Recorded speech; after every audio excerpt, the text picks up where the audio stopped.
Welcome all of my corporate professionals. So in this video, I'm going to be teaching you how to resign professionally. Let's get into it.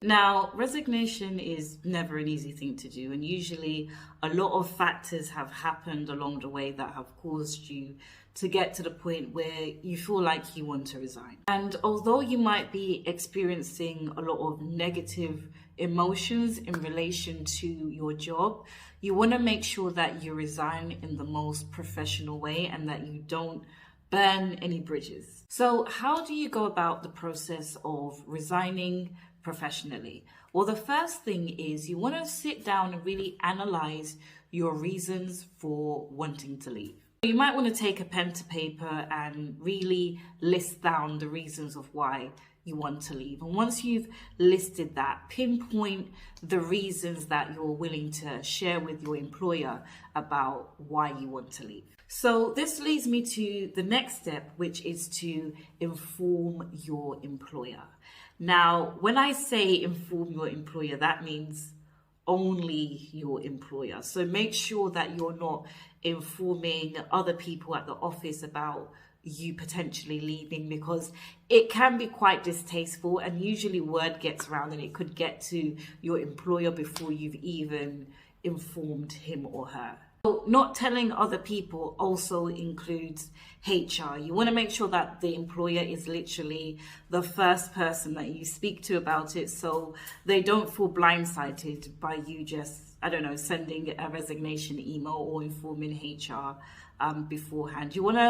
I would advise arranging maybe a one-to-one meeting with your manager and informing them face-to-face that you're looking to leave, and you might want to voice some of the reasons that you've chosen to share with them. And at least that lays the foundation for you to be able to now resign in a professional way and, send a resignation letter and things of that nature. So try and have that one-to-one meeting with your manager. Now, I do understand that for some people, their relationship with their manager is very volatile, and they do not feel comfortable with going to their manager first and decide to go straight to HR. If that is how your relationship is and you feel more comfortable doing it that way, then by all means do it that way. But if you don't have that kind of relationship with your manager, then I would advise always just having a meeting and just letting them know personally before you then go ahead and announce it to HR. Following on from that, there is another tip that I'd like to mention, which is making sure that you don't accept a counter offer. So what do I mean by that? Well, in some cases, an employer might decide that they want to negotiate with you in order to prevent you from leaving. So that might be, let's say, offering you part-time hours or increasing your salary. And it might sound attractive, but I strongly advise you not to buckle down from your initial decision to resign and just keep head fast and just politely decline and say that you've made your decision to resign. Because I find if you end up surrendering and deciding to stay on, it doesn't say anything good about your character, in the sense that it almost looks like you tried to threaten the employer to leave so that you could get something out of them, whether it was more money or anything else. It doesn't look good, and it sets a very awkward relationship moving forward. So always stick to your guns and politely decline the counter offer. So the next obvious step would be to write the resignation letter or email. And you want to make sure that when you're writing this email that you're keeping it very professional and that there's no animosity in the letter. Make sure that you show gratitude as well, thanking, your employer for the opportunities that you've been given.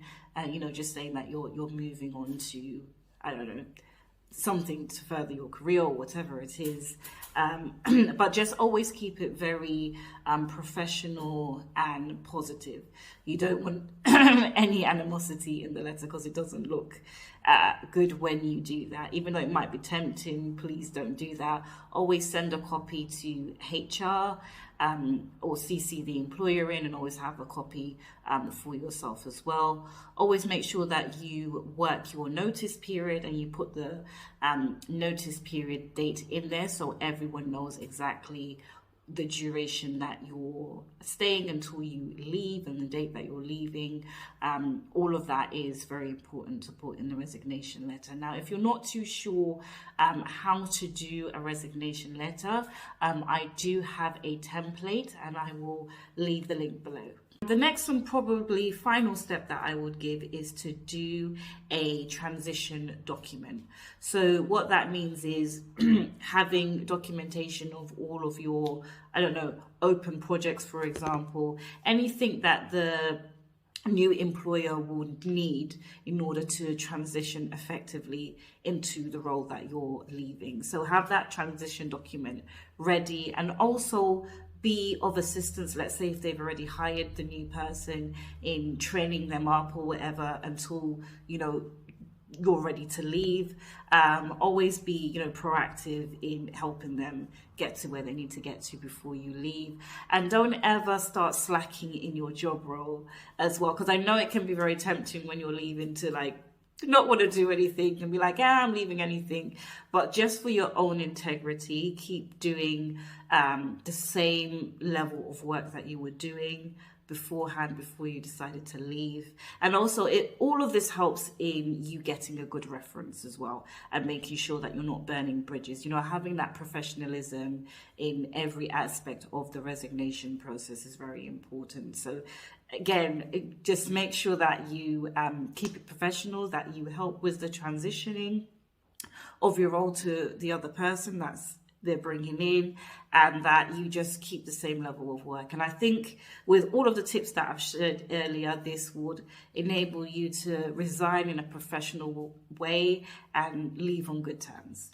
So that brings me to the end. So if you're in a position right now where you've recently resigned and you're looking to land your next big job role and you're looking for a high-paying position, feel free to look at my Killer Interview Premium coaching program in the Interview Simplified website. I'll leave that below.